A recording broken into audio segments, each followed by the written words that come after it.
If a man is judged by the things he loves, the people, music, and things, well then I love Tom Waits and the songs he writes.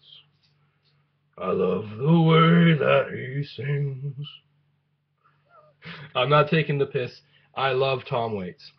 And my first introduction to Tom was not some of his earliest masterpieces like Frank's Wild Years, but his 1992 release, Bone Machine. Yeah, I was a young college student. I was at Mohawk College in Hamilton, Ontario, and I was taking music prep. And I had Cam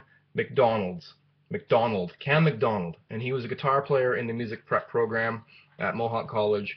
And all he listened to, and he was my ride from Burlington to school in Hamilton. And all he listened to in the car every morning was the Grateful Dead, and he was uh, exactly the hippie you would expect a Grateful Dead fan that was also a guitar player to be. And then one morning, after having listened to every single bootlegged Grateful Dead cassette out there possibly could be, he put on this guy with this gravelly voice that had these atonal musical arrangements and had drumming that was um, very, very offbeat.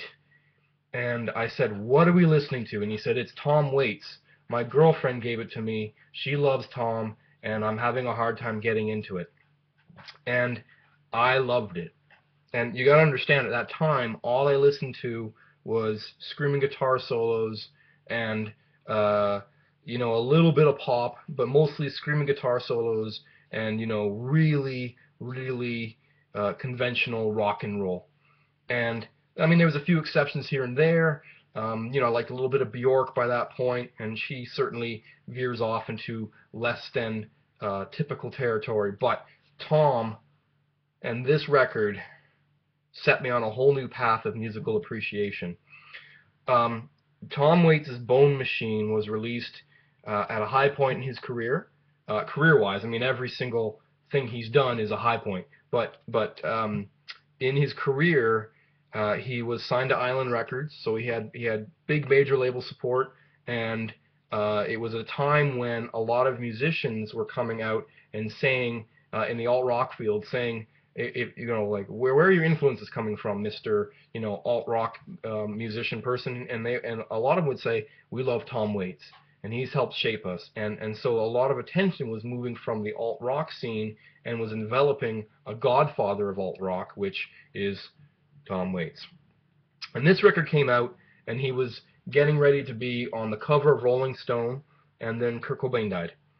And Kurt got the cover of Rolling Stone and spent everything um, that that horrible, horrible spring of 1993 when he died. So, excuse me, 1994 when he died.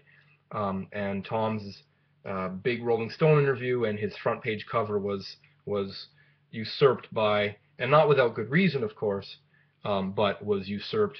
And the great exposure at that stage that came from being on a big rock music publication like Rolling Stone was kind of passed him by.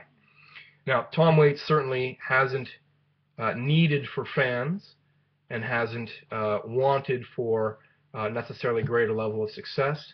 He's always done his own thing.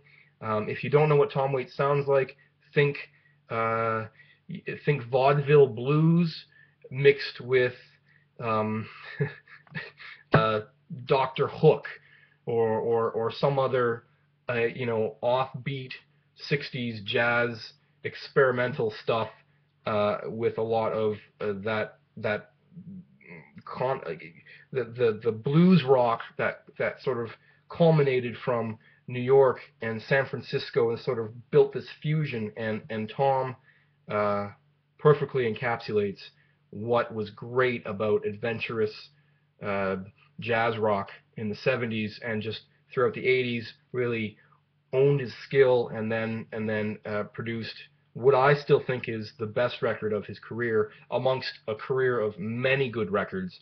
Bone Machine is the record that I've purchased nearly 10 times 3 copies for myself because I keep loaning it out and people don't return it to me, and then 7 other copies just because it's like, you don't know Tom Waits? Here's a copy of Bone Machine. Listen to it, know it, love it. And that's all I have to say. Tom Waits' Bone Machine is easily in my Desert Island Picks, top 5 favorite albums of all time, and I highly recommend you pick it up. If you buy it and you don't like it, send me the bill.